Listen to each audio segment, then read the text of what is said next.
20h45 heure Alger. Madame, Monsieur, vous êtes sur Al24 News. Bienvenue dans ce 24 heures Afrique. Un communiqué de la présidence du Niger a indiqué mercredi que le président Mohamed Bazoum et sa famille étaient en bonne santé, et ce à la suite d'informations qui ont circulé sur l'encerclement du palais présidentiel de la part de membres de la garde présidentielle. On peut lire, je cite, des éléments de la garde présidentielle ont engagé un mouvement d'humeur anti-républicain et tenté en vain d'obtenir le soutien des forces armées nationales et de la garde nationale. L'armée et la garde nationale sont prêtes à attaquer les éléments de la garde présidentielle impliqués dans ce mouvement d'humeur s'ils ne reviennent pas à de meilleurs sentiments. Fin de citation. Et par la voix du ministère des Affaires étrangères, l'Algérie a fortement condamné la tentative de coup de force au Niger. Dans un communiqué publié cet après-midi, la diplomatie algérienne déclare suivre avec beaucoup d'inquiétude l'évolution de la situation et appelle à mettre fin sans plus attendre à cette agression inacceptable du régime constitutionnel et des principes de la souveraineté et du droit. Par ailleurs, Alger réaffirme son attachement aux principes fondamentaux qui régissent le travail collectif des États africains au sein de l'Union africaine.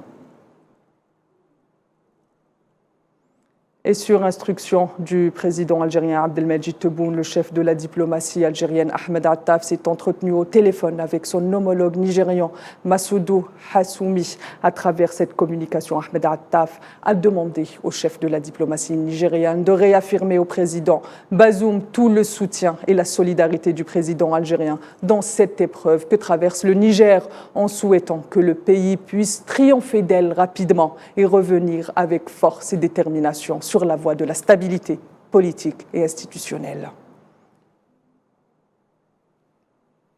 De son côté, l'Union africaine a également réagi à cette tentative de coup de force. Le président de la commission de l'UA, Moussa Faki, a condamné fermement ces agissements de la part de militaires affirmant qu'ils agissent en totale trahison de leurs devoirs républicains avant de les exhorter à cesser immédiatement ce qu'il qualifie d'inacceptable entreprise. En Libye, l'envoyé spécial des Nations Unies, Abdoulaye Bathily, déplore la lenteur du processus politique, une lenteur qu'il impute à la situation au Soudan, pays voisin. Bathily a appelé lors d'une réunion sécuritaire qu'il a tenue à Benghazi, en présence de plusieurs ambassadeurs de pays étrangers et de toutes les parties prenantes et les institutions du pays, à trouver rapidement un compromis. En l'écoutant. We urge key stakeholders. Nous exhortons les principales parties prenantes et les institutions libyennes à parvenir à un règlement inclusif sur les principales questions politiques contestées sur la base du dialogue et du compromis. Le compromis est absolument nécessaire pour sortir de l'impasse politique actuelle.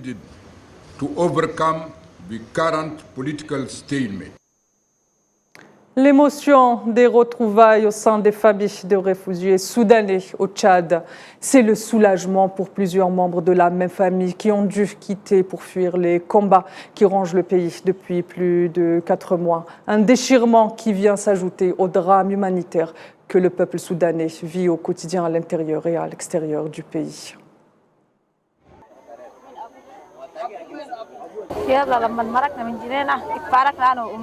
Quand j'ai quitté Jnaïna, ma mère et moi étions séparés. J'ai pris ma fille et je suis partie. Ils ont tué mon mari. J'ai emmené ma fille et nous avons voyagé jusqu'ici à pied. Je n'ai pas pris sa couverture ni ses vêtements. Ma fille et moi venons de partir et maintenant j'ai rencontré ma mère. Nous sommes venus ici, pieds nus, sans chaussures. J'ai juste pris ma fille et je suis partie. Ils ont tué son père.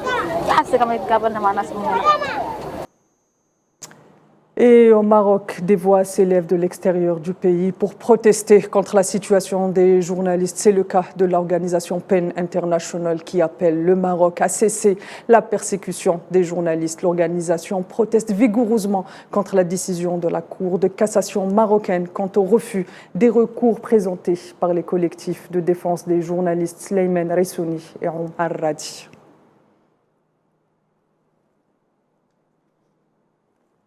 La coopération entre les pays africains est également à l'actualité de ce bulletin avec la Mauritanie et le Sénégal qui signent un accord permettant à Nouakchott de livrer quelques 50 000 tonnes de poissons au Sénégal et ce en vertu d'un protocole d'application signé entre les deux gouvernements.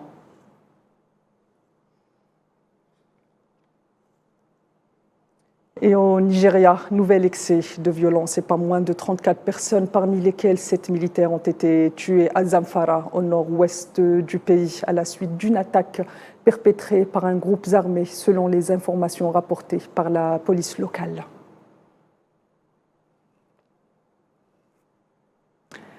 L'Afrique, on le sait, s'invite en Russie et c'est à la ville de Saint-Pétersbourg qui s'apprête à abriter le deuxième sommet réunissant les deux parties.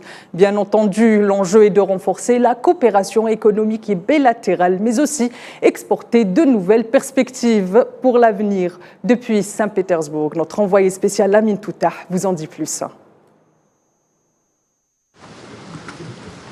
À 24 heures du deuxième sommet russo-africain, le président Vladimir Poutine a souligné l'importance d'une solution africaine aux problèmes africains et la solidarité de Moscou envers les causes continentales telles que le principe à l'autodétermination. Le président russe s'est dit satisfait de l'augmentation des échanges commerciaux entre le continent et la Russie, atteignant ainsi les 18 milliards de dollars. Avant ce rendez-vous, Moscou a assuré la partie africaine concernant le contrat des exportations céréalières et dont les exportations vers l'Afrique demeurent une priorité pour la Russie. À noter que 10 millions de tonnes de céréales ont été destinées à l'Afrique durant le premier semestre de 2023. À travers le sommet de Saint-Pétersbourg, le Kremlin appelle à une complémentarité économique entre la Russie et le continent, qui peut se concrétiser à travers la mise en place d'une zone de libre-échange. Dans quelques heures, la ville de Saint-Pétersbourg abrite le deuxième sommet Russie-Afrique après une première édition à Sochi en 2019 et dont les deux parties aspirent à approfondir la coopération dans divers domaines tels que le développement durable, le secteur humanitaire ainsi que la science et la technologie. De Saint-Pétersbourg pour Al24 News, Amine Touta. Madame, Monsieur, c'est ainsi que s'achève ce 24 heures Afrique et durant les prochaines éditions, nous allons recontacter nos envoyés spéciaux à Saint-Pétersbourg. L'info continue sur l'ensemble de nos plateformes digitales. Quant à moi, je vous retrouve demain à la même heure et d'ici là, prenez soin de vous. Excellente soirée sur Al24 News.